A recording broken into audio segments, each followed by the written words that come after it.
Todo mundo fala, todo mundo pergunta. Esse é o procedimento em que a gente mais explica, inclusive é o que as pessoas têm mais dúvida. Por isso é que a nossa conversa de hoje é sobre castração.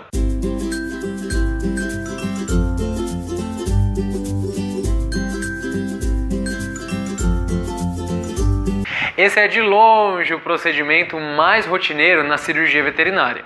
E não é à toa, a castração ela traz benefícios à saúde dos animais. Por cessar a produção de hormônios reprodutivos, é que doenças dessa natureza, elas são reduzidas ou também são cessadas. E olha que os animais são propensos, hein? Infecção de útero e gestação psicológica, no caso das fêmeas. Hiperplasia prostática, que é o aumento patológico da próstata. E tumores de testículo nos machos são algumas das patologias beneficiadas pela castração. Isso significa que vai além da intenção que impulsionam os donos dos animais a considerarem a castração, que é deixar o animal mais tranquilo em casa, evitar fugas ou passeios noturnos, diminuir a demarcação de território, que é aquele xixi em vários lugares ou em vários pontos no passeio, e evitar aqueles movimentos libidinosos que causam constrangimento em uma situação social, onde é claro que tudo isso está relacionado ao fato da castração, mas não significa que o animal vai deixar de fazer alguns desses exemplos citados, porque esses são mais relacionados a hábitos, a costumes que os animais desenvolveram.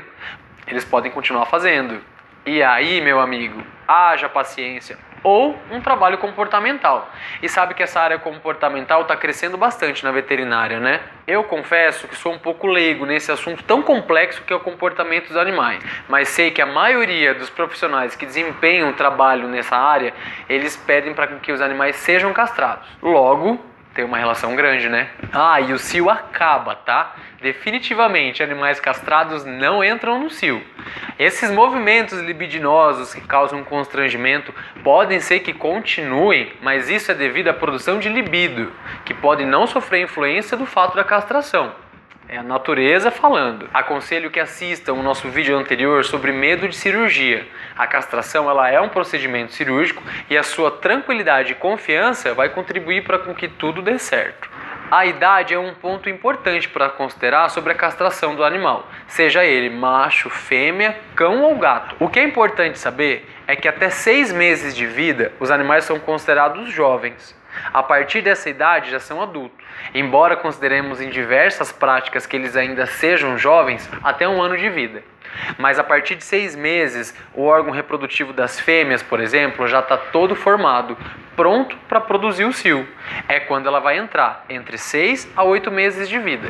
Isso não significa que essas estruturas estão prontas para ser fecundadas e desenvolver a gestação. Logo, a fêmea deve ser colocada para a cruza apenas a partir do seu segundo cio, quando ela já tiver mais de 1 ano de vida. Já os machos, a partir de 4 meses de vida, já apresenta maturação espermática. Ou seja, podem fecundar um óvulo, podem ser papais. Mas eu não aconselho que os animais tão jovens sejam colocados nessa prática, porque várias coisas podem acontecer, inclusive machucados, lesões, e o que não é legal, né? A literatura veterinária, baseada em estudos científicos, ela expressa grandes vantagens em relação ao aparecimento de tumores de mamas em cadelas jovens castradas antes do primeiro cio. Ou seja, animais que são castrados antes dos 6 meses de vida apresentam redução da possibilidade de desenvolver tumor de mama ao longo da vida. Legal, né? Quanto antes a gente castrar, melhor. Porém, antes de 5, 6 meses de vida, não é ideal o animal ir para um centro cirúrgico com essa finalidade, porque ele ainda não apresenta segurança anestésica para a cirurgia. A literatura ainda converge sobre essas mesmas vantagens em relação a gatas. Alguns autores dizem que sim, outros autores dizem que não. Mas os gatos, por terem hábitos de vida livres, têm grande possibilidade de entrar e cruzar no primeiro cio, coisa que a gente acabou de falar que não é legal, né? Então, por isso, castrar as gatas, se não na intenção de reduzir a chance de desenvolver tumor de mama, principalmente pelo fato das cruzas indesejadas e frequentes. Sabia que as gatas elas entram no cio várias vezes ao ano, ainda induzida pelos machos? O que é diferente em cadelas. Isso significa que um animal, mesmo amamentando, ainda pode entrar no cio e cruzar novamente. Os machos tendenciosamente apresentam problemas de origem hormonal quando já são mais velhos, o que faz com que a maioria dos seus donos evitem a castração precoce, deixando o procedimento para ser feito quanto mais velho. Mas lembra dos hábitos e costumes que acabamos de falar, né? Assim como as fêmeas, os machos devem ser castrados de forma precoce quando não têm a intenção de serem colocados para reprodução. Quando se tem a intenção de manter um animal para reprodução, a idade também é um fator limitante para essa prática. Fêmeas devem ser consideradas para reprodução até 5, 6 anos de vida. Passado a isso, as gestações podem ser de riscos, então não são indicadas. Também as fêmeas que são colocadas para reprodução, elas devem ter um intervalo de 1 cio pelo menos entre uma cria e outra. Pelo menos. O fato delas nunca terem cruzado ou cruzado uma vez não significa que elas estão isentas a desenvolver algum tipo de problema de origem hormonal. É mito. Castre. Os animais são considerados de meia-idade a partir de 7 anos de vida. Os riscos cirúrgicos para animais nessa faixa etária aumentam. Então não espera para fazer o procedimento a partir dessa idade ou acontecer alguma coisa que pode acontecer em qualquer momento da vida, quando tiver 10, 12 anos. A partir daí, a garantia de sucesso do procedimento fica comprometida. Claro que o procedimento de castração nas fêmeas é bem mais invasivo do que o nos machos, que sofrem apenas um cortezinho na região da bolsa escrotal ou ao redor. E isso influencia muito no tempo de recuperação. Na maioria das vezes, os machos se recuperam mais rápido que as fêmeas, mas isso considerando a retomada das atividades. No geral, para fêmeas e para machos, o procedimento cirúrgico ele compreende 10 dias após a cirurgia. É durante esse período que você tem que ter todo o cuidado e atenção. Para ambos, serão receitados analgésicos, anti-inflamatórios, antibióticos, cujos princípios e apresentações vão depender do peso do animal e do médico veterinário. Nada de fazer medicação por conta, hein? Algumas técnicas de sutura podem deixar os pontos de pele expostos ou internos, escondidos. Isso vai depender de cada cirurgião e de cada situação.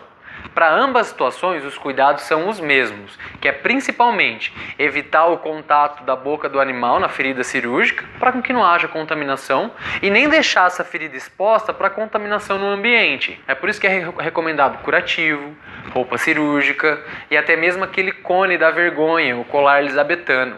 Muitas vezes, todos esses artifícios são utilizados juntos para manter a ferida limpinha e protegida. Isso vai depender do hábito de vida e da personalidade de cada animal. Outro cuidado dentro desse período pós-operatório são os exercícios. Subir escada, subir na cama, correr ou fazer longos passeios pode favorecer com que haja ruptura dos pontos. Portanto, essas práticas elas devem ser evitadas. Se abrir a ferida, na maioria dos casos, volta para o centro cirúrgico. Mais custos, mais remédio, mais tempo, mais risco. Melhor não, né? Existe, e todo mundo já ouviu falar do receio do ganho de peso depois da castração. A verdade é que pode acontecer uma redução das atividades. E como funciona para nós, para eles é a mesma coisa, a relação consumo com gasto energético.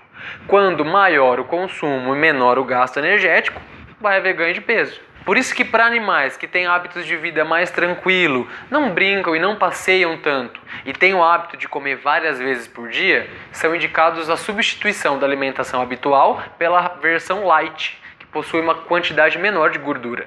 Agora, para animais que têm hábitos alimentares não específicos para a espécie, para esses sim, eles vão ganhar peso com ou sem castração. Quem me conhece sabe o quanto eu sou rígido com as recomendações alimentares. Isso é porque eu acredito realmente que a alimentação tem uma influência sobre a prevenção e o tratamento de doenças. A alimentação ideal para os animais ainda é um tabu, por isso é que eu prometo fazer um vídeo bem interessante sobre esse tema. Por enquanto, o que a gente tem sobre castração é isso. Dúvidas referentes à particularidade de cada espécie deve ser discutida pessoalmente com o médico veterinário. Aliás, você já assistiu o vídeo sobre medos de cirurgia? Você já castrou o seu animal? Correu tudo bem? Percebeu alguma mudança de hábito na vida dele e na sua? Conta pra gente aqui nos comentários que a gente quer saber. Compartilhe essa informação para a gente ajudar a derrubar alguns mitos e lembre-se sempre, cirurgia é algo sério. Assim como na saúde do seu animal, conte sempre com quem entende. Então até a próxima e um grande abraço.